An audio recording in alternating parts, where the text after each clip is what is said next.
प्रधानमंत्री नरेंद्र मोदी श्रीलंका में सत्ता परिवर्तन और संकट के बाद पहली बार दौरे पर हैं और कोलंबो के प्रतिष्ठित इंडिपेंडेंस स्क्वायर पर पीएम मोदी का भव्य सेरेमोनियल स्वागत किया गया और उसके बाद पीएम मोदी और श्रीलंका के राष्ट्रपति के बीच में द्विपक्षीय बातचीत हुई, जिसमें रक्षा दूसरी खबर भी कवर करेंगे जो है कि पीएम मोदी और बांग्लादेश के यूनेस के दरमियान मुलाकात किस तरह से दोनों मुल्कों के नजरियात को एक नया मौका देती है। ये मुलाकात सिर्फ दोस्त प्रधानमंत्री इस समय श्रीलंका में हैं और श्रीलंका में बैठकर वहां पर बातचीत कर रहे हैं ट्रेड की, वहां पे बातचीत कर रहे हैं रीजनल सिक्योरिटी की, वहां पे बात कर रहे हैं मैरीटाइम ट्रेड की, बहुत सारी बातें हो रही।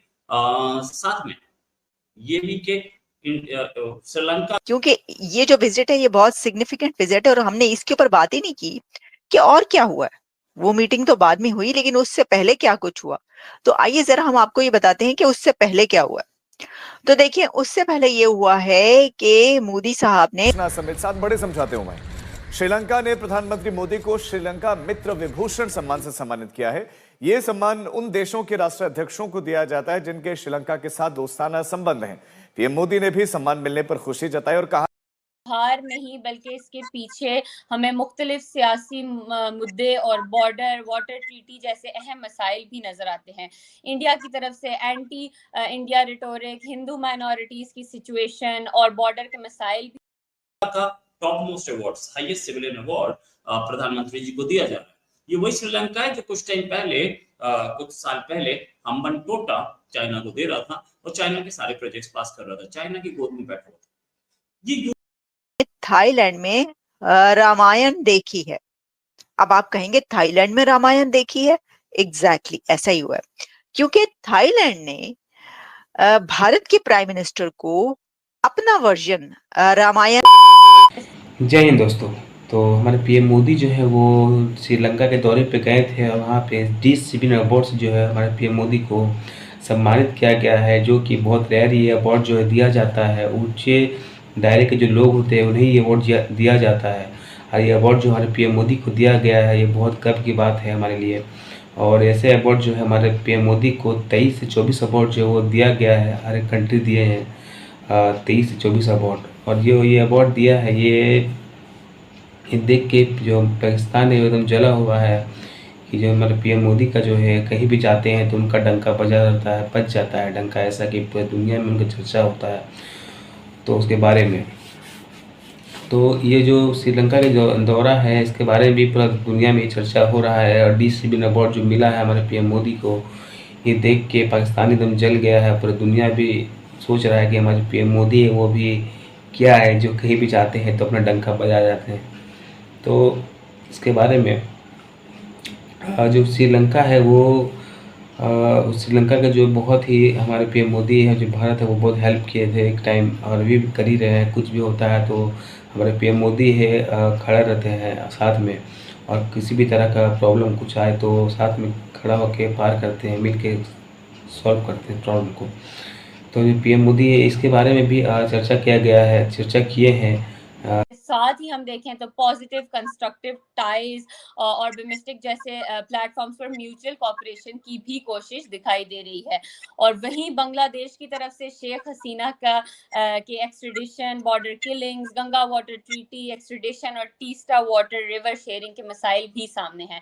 तो इन सब के बारे में हम तफसील से आज डॉक्टर कमर चीमा साहब से बात करेंगे। तो जी डॉक्टर साहब, पहली खबर तो आपने सुनी, तो नरेंद्र मोदी श्रीलंका में 3 दिन के लिए आखिर क्यों आ रहे हैं? देखें, दुआ पहली बात तो ये है कि ये बड़ा इम्पोर्टेंट है कि नरेंद्र मोदी एक नेबरिंग कंट्री में 3 दिन के लिए जा रहे हैं। मोदी साहब तो फ्रांस 1 दिन के लिए जाते हैं, अमेरिका 2 दिन के लिए, लेकिन श्रीलंका में 3 दिन क्यों? ठीक है जी, ये एक सवाल है। बहुत सारे लोग, जारी बात है, इसके ऊपर जानना भी चाहते हैं और ये सबको खटक रहा है कि मोदी साहब वहां पे 3 दिन क्या करेंगे। ये साथ ही तो 3 दिन है। बेसिकली ये पहला पैगाम है मालदीव्स को कि हमारे पास, आपको ये तो पता ही है कि इंडिया की एक पॉलिसी है नेबरहुड फर्स्ट पॉलिसी।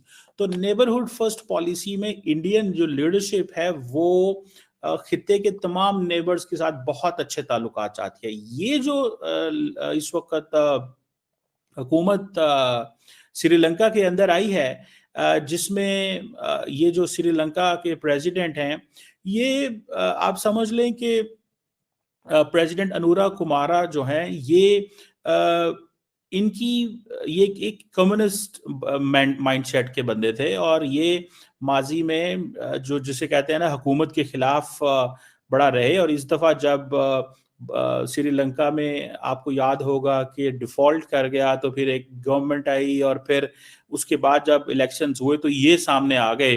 तो इंडिया के लिए ये एक नया बंदा है, नई पर्सनालिटी है, तो इसके साथ इंगेज करना भी इम्पोर्टेंट है। लेकिन श्रीलंकन प्रेसिडेंट जो है वो कुछ अर्सा पहले इंडिया होके गए हैं, जहाँ पे उनको बहुत जबरदस्त इन्होंने इंडिया ने वेलकम दिया।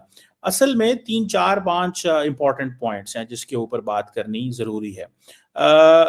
जो मुझे लगता है मोदी साहब जिस चीज पे फोकस करेंगे वो डिफेंस के ताल्लुकात भी हैं, और जिसे आप कह लें कि इकोनॉमी भी उनके लिए इम्पोर्टेंट है, डिफेंस भी इम्पोर्टेंट है, फिर डिजिटलाइजेशन भी इम्पोर्टेंट है। बहुत सारे एरियाज पे काम करने की जो है वो मोदी है तो मुमकिन है। हम बात करेंगे कि प्रधानमंत्री मोदी की इस यात्रा का क्या मायने हैं। हमारे साथ संजीव मीणा जी जो कि इंटरनेशनल अफेयर्स में एक्सपर्ट हैं। सर, बहुत बहुत स्वागत है आपका हमारी शो में। क्या मोदी जी की मीटिंग का मतलब? मैं इस मीटिंग को बहुत ही महत्वपूर्ण मानता हूं इस लिहाज से कि श्रीलंका कुछ साल पहले तक ना पूरा ही मतलब कि चाइना की गोद में जाके बैठ गया था। यहाँ तक कि हमन टोटा जो पोर्ट था वो भी चाइनीज इन्वेस्टमेंट के थ्रू वो बनाने की कोशिश में था, और वो पोर्ट लगभग तय था कि शायद वो चाइना को ही दे देगा। और चाइना उस पोर्ट को बेसिकली सर्वेलेंस पर्पज के लिए भी इस्तेमाल कर रहा था, और ट्रांजिट रूट में रुकने के हिसाब से भी इस्तेमाल कर रहा था। तो सर्वेलेंस पर्पज के लिए बेसिकली क्या था कि उसकी जो उनकी वॉरशिप्स होती थी, नेवल शिप्स होती थी, प्लस उनकी जो पनडुब्बियां होती थी, वो उस एरिया के अंदर काफी उनकी गश्त देखी गई है, उनकी मूवमेंट देखी गई थी। वो हमन पोर्ट पे जाके यहाँ पे डॉक करती थी, यहाँ से फिर आगे जा रही इंडियन ओशन में, और सर्वेलेंस के लिए वो घूमती रहती थी। तो इंडिया को जाहिर है ये चीज कैसे पसंद आ सकती है उनके नेबरहुड पे चाइनीज नेवल शिप्स या उनकी जो सबमरीन्स है वो आके यहाँ पे सर्वेलेंस करे, डॉक करे, तो वो इंडिया को कभी पसंद नहीं आ रहा था। मगर ठीक है, इंडिया ने बहुत पेशेंस रखी। 2014 के बाद जब से नरेंद्र मोदी की गवर्नमेंट जीत के आई है इंडिया में, उन्होंने धीरे धीरे करके श्रीलंका गवर्नमेंट के साथ में अपने संबंध की कोशिश करी। बीच में ये भी हुआ कि श्रीलंका लगभग पूरा ही बैंकरप्ट हो गया था। जो चाइनीज लोन्स जो उन्होंने ले रखे थे या इंफ्रास्ट्रक्चर प्रोजेक्ट पे उन्होंने उनसे पैसा ले रखा था, तो वो बेसिकली एक तरीके का बेसिकली ट्रैप ही था चाइना की तरफ से, जिसमें श्रीलंका आगे फंस गया था। उसकी वजह से उनकी पूरी इकोनॉमी फंस गई थी, और इकोनॉमी लगभग जैसे जो हालत आज के पाकिस्तान की हो रखी है कि चाइनीज इन्वेस्टमेंट लेके पूरी इकोनॉमी डूब गई है, वो वैसे ही उनकी श्रीलंका की उस टाइम पे हो गई थी। मतलब बैंकरप्ट हो गई थी, इंटरनेशनल मॉनिटरी फंड हो गई या वर्ल्ड बैंक वगैरह से किसी से भी पैसा आना उनको मिलना बंद हो गया था उस चक्कर में। तो वो अपने डेब्ट जो है वो उसको भी फाइनेंस नहीं कर पा रहे थे, और उसके चक्कर में हमने देखा कि पूरे देश के अंदर मतलब लोग सड़कों पर उतर आए थे। उनके जो प्रेसिडेंट था उनको देश छोड़ के भागना पड़ा, उनके प्रेसिडेंशियल पैलेस में घुस गए, वहां तोड़फोड़ करी, पूरा देखा कि कितनी संपत्ति इकट्ठी कर रखी है। तो उसके बाद में ये फिर से वहां पे लॉ एंड ऑर्डर सिचुएशन ठीक हुई, धीरे कंट्री ट्रैक पे आई। इंडिया ने फिर से थोड़ी धीरे अंदर बैक चैनल डिप्लोमेसी में उनके साथ दिया, उनको धीरे सपोर्ट करवाया। इंटरनेशनल रामायण का अपना वर्जन दिखाने के लिए तैयार कर रखा था, और वहां पर जब वो पहुंचे तो उनको बहुत जबरदस्त तरीके से एक तो वेलकम किया गया मोदी साहब को, दूसरा वहां पर रामायण थिएटर करके यानी उसको स्टेज करके दिखाया गया, स्टेज किया गया रामायणा को। और ये एक बहुत बड़ी बात है। इसकी वजह यह है कि देखें, ये वही कल्चरल टाइज की बात है। एक तो ये कि मोदी ने अपने आप को ग्लोबल साउथ का लीडर साबित कर दिया है, पहले से ही कर रखा है, ये नहीं है कि पहली दफा है। मोदी ग्लोबल साउथ का लीडर है, ये तो हर कोई कहता है। और अब आप ये भी याद रखें कि ये इनका सिर्फ थाईलैंड का ही विजिट नहीं है इस वक्त, बल्कि थाईलैंड से आगे वो श्रीलंका जा रहे हैं, इसके बाद वहां से श्रीलंका जाएंगे। श्रीलंका का जो विजिट है वो भी एक बड़ा इंपॉर्टेंट है।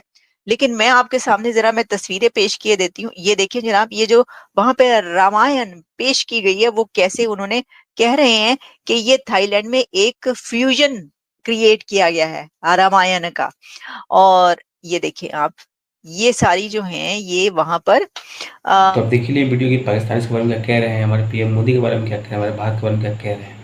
तो पाकिस्तान जो है वो हमारे भारत के बारे में बुरा भला तो कहते ही रहेंगे, तो इसके बारे में क्या है, तो पाकिस्तान जो उसका तो भीख मांग मांग के दिन तो है पार हो ही रहा है, तो हमारे भारत जो है वो तो दिन पर दिन तरक्की किए ही जा रहा है, तो अगला तो जलेंगे ही ना हमारे भारत से। तो इसके बारे में वो कह रहा है, आपका ओपिनियन है, कोई भी राय है, कोई ओपिनियन दे।